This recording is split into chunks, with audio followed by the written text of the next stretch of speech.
बहू। भाभी भाभी क्या हो गया? आप हमें मार क्यों रही है भाभी? मम्मी जी, देवर जी, आप लोग ये क्या कर रहे हैं? मैं तो आपको कुछ कर भी नहीं रही हूँ, आप अपने आप को ऐसे क्यों मार रहे हैं? बहू बस कर। हमने क्या करा? जो तू कहेगी हम वो करेंगे। झाड़ू पोछा बर्तन मैं सब लगाऊंगी, पर मुझे मार मत। बहू। मम्मी जी, आपने ये क्या?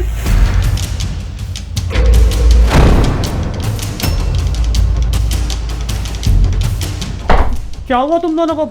माँ, ये तुम्हारी हालत कैसे हो गई है? ये मुंह पे इतने सारे निशान। जतिन, क्या हुआ है? मुझे बताओ ना। राहुल बेटा, देख तेरी बीवी ने हमारा क्या हाल बना दिया। अरे अगर इसको हम पसंद नहीं है तो बोल देना। तेरे ऑफिस के जाने के बाद यहाँ मैं रोज मार दिया और मुझसे कहती है कि बुढ़िया इस घर में रहना ना तो मेरी हर एक बात माननी पड़ेगी। अगर मैं एक बात भी नहीं मानती ना तो ये मेरा ये हाल करती है। हाँ भैया, माँ सच कह रही है। भाभी हम दोनों पर बहुत अत्याचार करती है। अभी मैं भाभी को समझाने आया तो भाभी ने मुझ पर भी हाथ छोड़ दिया। देखो ना क्या हालत बना दी हमारी। और भैया अगर आप चाहते हैं कि हम इस घर में ना रहें तो हम चले जाएंगे यहाँ से, लेकिन इस औरत के साथ ना और इस घर में नहीं रहना चाहते। अरे कम से कम माँ की हालत तो देखो। नहीं राहुल, तुम्हें ऐसा लगता है कि मैं मम्मी जी और देवर जी को मारूंगी? ऐसा बिल्कुल भी नहीं है। पता नहीं ये लोग क्या कर रहे हैं, मेरे को खुद समझ में नहीं आ रहा। अच्छा, मतलब तुम्हें लगता है कि लोग झूठ बोल रहे हैं? देखो ना, माँ के चेहरे पे निशान अलग ही दिख रहा है कि तुमने उन्हें कितना मारा है। और मेरा भाई क्यों झूठ बोलेगा? और तुम ये सब कर क्यों रही हो? हम दोनों को भाभी ये भी बोलती है कि अगर तूने अपने भाई को सब कुछ बता दिया ना तो एक रोटी नहीं मिलेगी खाने के लिए। अब बताओ भैया हम क्या करें? हमारा तो जीना दुश्वार हो गया इस घर में। हम जा रहे हैं ये घर छोड़कर। हाँ, इस घर से जाना भी तुम दोनों को ही पड़ेगा। गीता, तुम्हें पता भी तुम क्या बकवास कर रही हो? क्यों जाएंगे वो घर? और ये तुम्हारे बाप का घर नहीं है, समझे? मेरी माँ का घर है। मुझे पता है, और मैं ऐसा क्यों बोल रही हूँ इसका कोई रीज़न तो होगा ना। एक सेकंड, अभी बताती हूँ। माँ तैयार हो ना? भैया आ गए नीचे, ड्रामा शुरू करें। आ गया तेरा भाई? तू टेंशन मत ले, आज तो ऐसा ड्रामा करूंगी ना कि तेरे भैया को तो यकीन हो जाएगा कि उसकी बीवी हम पे अत्याचार करती। पर जतिन तू ना जोर जोर से अपने चाटे मारियो और ये बोलियो भाभी रहने तो मम्मी को क्यों मार रहे हो, हमें क्यों मार रहे हो? ठीक है माँ, आप जल्दी करो, टाइम हो गया, भैया आते ही होंगे। चलो चलो जल्दी चलो, आप निकलो पहले। देख लिया राहुल तुमने। मैं सच बोलूँ तो अगर आज वीडियो नहीं बनाती तो ये दोनों तो मुझे घर से बाहर निकाल देते।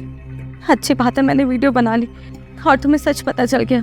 मैं सच बोलूँ तो जैसा इनने अपना रूप कर रखा है और एक्टिंग कर रहे थे, तुम कभी मेरी बात पे भरोसा नहीं करते। और हाँ, मैं सच बोलूँ, तुम जब घर पे नहीं रहते हो ना तो मैं हर वो काम करती हूँ जो एक बहू को अपने देवर और अपनी सास के लिए करना चाहिए। पर पता नहीं क्यों जब से हमारी शादी हुई है मम्मी जी और देवर जी मुझे पसंद ही नहीं करते। मैं हर वो चीज़ करती हूँ, उसके बाद भी देखो ये हरकत है। प्लान कर रहे थे वो चाहते थे कि मैं घर से बाहर निकल जाऊँ। देखो राहुल, तुम खुद ही पूछ लो इन लोगों की क्या प्रॉब्लम है, मुझे क्यों पसंद नहीं करते ये लोग। माँ सच में मैंने कभी नहीं सोचा था कि तुम इतना नीचे गिर जाओगे। बस मुझे ये जानना है कि तुमने सब किया क्यों? हाँ, किया मैंने ये सब, तो क्या करती? अरे जिस दिन से ये लड़की इस घर में आई है ना, इसका ही होके रह गया। तो माँ की तो तुझे फिक्र ही नहीं है। कभी 2 मिनट भी आया तो मेरे पास तूने पूछा हाल कि माँ तुम कैसी हो? अरे हर चीज ना हमें इस लड़की से मांगनी पड़ती है भीख की तरह। क्यों मांगे हम इससे? तू है ना मेरा बेटा, तो तू मेरा ध्यान रखेगा, ना कि ये। हाँ भैया, माँ सच कह रही है। अरे मुझे शर्म आती है भाभी से पैसे मांगने में। हालांकि वो मुझे दे देती है, लेकिन शर्म तो आती है ना कि ये पराए घर की लड़की है, इससे हम पैसे मांगेंगे। मुझे बिल्कुल अच्छा नहीं लगता ये सब। माँ तुम ये कैसी बातें कर रही हो? और तुम्हें प्रॉब्लम ही क्या है अगर तुम उससे पैसे मांग भी रही हो तो? और जतिन, कम से कम तुझे तो इतना समझना चाहिए। अरे अगर तू उससे पैसे मांग भी रहा है तो कौन सी प्रॉब्लम है, कौन सी शर्म वाली बात है भाई? अगर हम मम्मी पापा से पैसे मांगते हैं तो कभी शर्म वाली बात होती है?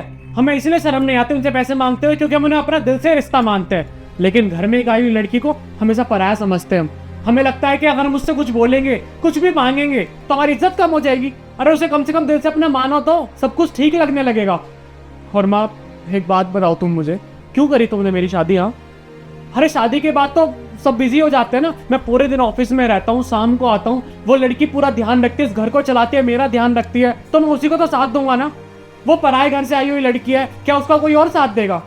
मेरे लिए तो आई है ना यहाँ पे। अगर मैं उसके लिए टाइम ही दूंगा तो किसको टाइम दूंगा? और रही बात तुम्हारी, तो मुझे बताओ मैं कब तुम्हारा ध्यान नहीं रखता? अगर मुझे ये पता चल जाता ना तुम्हारे सर में दर्द है तो मुझसे पहले अर्जिता उठ के आती है तुम्हारे लिए कि माँ के सर में दर्द है, दवाई ला दो, बाकी ये प्रॉब्लम है वो ला दो, हर एक चीज का ध्यान रखती है तुम्हारा वो। लेकिन तुम्हें पता नहीं तुम्हें उससे क्या ही प्रॉब्लम है। देखो माँ, मुझे लगता है कि तुम्हें ना मुझे कुछ ज़्यादा समझाने की ज़रूरत नहीं है। बस तुम थोड़ा भटक चुकी हो। मैं बस इतना चाहता हूँ कि तुम सारी चीज़ों को समझो और अपने बेटे की लाइफ के बारे में भी समझो। अगर सच में हम दोनों का डाइवोर्स हो गया, जो तुम कर रही हो ये सच में हो गया, तो लाइफ किसकी बर्बाद होगी? मेरी बर्बाद होगी ना। परेशान कौन होगा? सिर्फ मैं। तो सिर्फ तुम्हारे हाथ में है कि अपने बेटे की लाइफ अच्छी चलानी है या बेकार करनी है। आगे मैं कुछ नहीं बोलूँगा। मम्मी जी, मैं सच बोलूं तो मैंने एक बहू के नाते वो सब किया जो एक बहू को अपने सास और देवर के लिए करना चाहिए, पर बहुत बहुत बुरा लग रहा है कि आपने मुझे कभी अपना माना ही नहीं। अगर एक बार अपनी बेटी की तरह मुझे प्यार करके देखते ना, तो आपका कभी दिल नहीं दुखाती मैं।